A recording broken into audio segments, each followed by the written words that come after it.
AR Rahman భార్య సైరా బాను విడాకుల నిర్ణయాన్ని ప్రకటించింది. ఈ నిర్ణయానికి సంబంధించి సైరా బాను తరపు న్యాయవాది విడుదల చేసిన ప్రకటనలో ఏఆర్ రెహమాన్ తో వివాహమై చాలా ఏళ్లు గడుస్తున్నా సైరా బాను తన భర్త ఏఆర్ రెహమాన్ తో విడిపోవాలని కఠిన నిర్ణయం తీసుకుంది. తమ రిలేషన్షిప్ లో ఏదో ఒక సమస్య రావడంతో ఒత్తిడికి గురై ఈ నిర్ణయం తీసుకున్నారు. ఇద్దరు ఒకరినొకరు గాఢంగా ప్రేమిస్తున్నప్పటికీ భార్యాభర్తల మధ్య టెన్షన్ మరియు కష్టాలు వారిద్దరి మధ్య ఎనలేని అంతరాన్ని సృష్టించాయి. ఇది ఇకపై దేనికి జోడించబడదు. బాధ వేదనతో సైరా బాను ఈ నిర్ణయం తీసుకుంది. అందువల్ల ఈ సమయంలో ఆమె విడాకుల నిర్ణయానికి వ్యక్తిగత గోప్యత ఇవ్వాలి. ఈ ప్రకటనను ఆమె కుమారుడు అమిన్ తన ఇన్స్టాగ్రామ్ స్టోరీ పేజీలో పంచుకున్నాడు. ఈ సమయంలో మన కుటుంబ ప్రైవసీని గౌరవించాలని అందులో పేర్కొన్నాడు.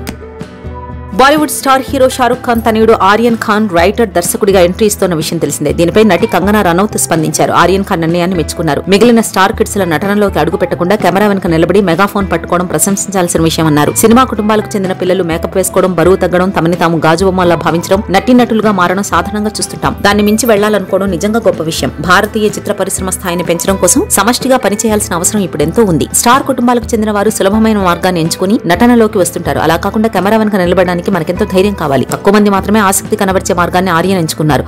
రైటర్ దర్శకుడిగా అతడి తొలి ప్రాజెక్టు కోసం ఎదురుచూస్తున్నానని పేర్కొన్నారు.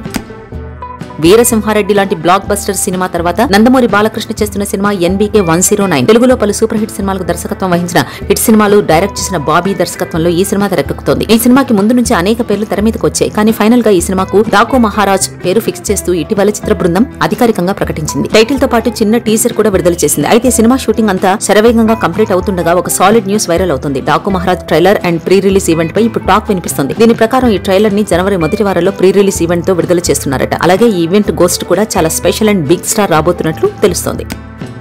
గత కొంతకాలంగా రాజకీయాలతో బిజీ అయిన power star Pawan Kalyan recent గా ఆగిపోయిన తన సినిమాల షూటింగ్ లను తిరిగి మొదలుపెట్టిన విషయం తెలిసిందే. ప్రస్తుతం హరిహర వీరమల్లు షూటింగ్ లో పాల్గొంటున్న పవన్ కళ్యాణ్ త్వరలోనే ఓజీ మూవీ షూటింగ్ ను కూడా స్టార్ట్ చేయబోతున్నారు. ఇక హరిహర వీరమల్లు కంటే ఓజీ మూవీ అప్డేట్స్ కోసమే పవన్ కళ్యాణ్ ఫ్యాన్స్ ఆతృతగా ఎదురు చూస్తున్నారు. తాజాగా ఓజీకి సంబంధించిన క్రేజీ అప్డేట్స్ చక్కర్లు కొడుతున్నాయి. ప్రస్తుతం ఈ సినిమా షూటింగ్ ముగింపు దశలో ఉంది. ఈ నేపథ్యంలోనే సినిమాలోని తొలి సాంగ్ ను రిలీజ్ చేసేందుకు మేకర్ సన్నాహాలు చేసుకుంటున్నట్లు తెలిసింది. కొత్త ఏడాది సందర్భంగా జనవరి 1న ఈ సాంగ్ ను విడుదల చేస్తారని సమాచారం.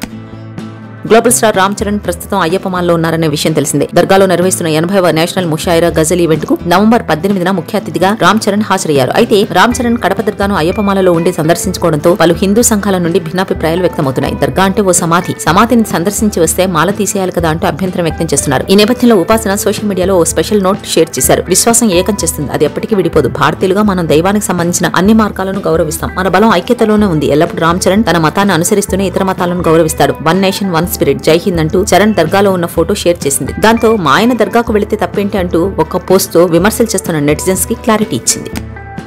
మాస్కాదాస్ Vishwaksen most awaited movie Mechanic Rocky debutant Raviteja Mullapudi దర్శకత్వం వహిస్తున్న ఈ చిత్రంలో మీనాక్షి చౌదరి, శ్రద్ధా శ్రీనాథ్ హీరోయిన్స్ గా నటిస్తున్నారు. Mechanic Rocky first gear, trailers, songs తో సినిమా హ్యూజ్ బజ్ క్రియేట్ చేసింది. ఈ మూవీ నవంబర్ 22న గ్రాండ్ గా థియేటర్లలో విడుదల కానుంది. ఈ సందర్భంగా మూవీ ప్రమోషన్స్ లో భాగంగా హీరో విశ్వక్సేన్ విలేకరుల సమావేశంలో సినిమా విశేషాలను పంచుకున్నారు. గత 4-5 ఏళ్లుగా జరుగుతున్న ఒక బర్నింగ్ పాయింట్ ని ఈ సినిమాలో టచ్ చేశాం. అది స్క్రీన్ మీద చూస్తున్నప్పుడు చాలా సర్ప్రైజింగ్ గా ఉంటుంది. అసలు ఇంతకాలం ఈ పాయింట్ ఎవరు ఎందుకు టచ్ చేయలేదనిపిస్తుంది. గ్యాంగ్స్ ఆఫ్ గోదావరి ఈ సినిమా 2 ఒకే సమయంలో చేశాను. ఆ సినిమా చేస్తున్నప్పుడు ఒక చిన్న భయం ఉండేది. ఈ సినిమాలో మేము చెప్తున్న పాయింట్ తో ఇంకేదైనా సినిమా వస్తుందని ఒక చిన్న టెన్షన్ ఉండేది. ఖచ్చితంగా మెకానిక్ రాకీలో ఆ ఎలిమెంట్ కి ఆడియన్స్ సర్ప్రైజ్ అవుతారు అని అన్నారు.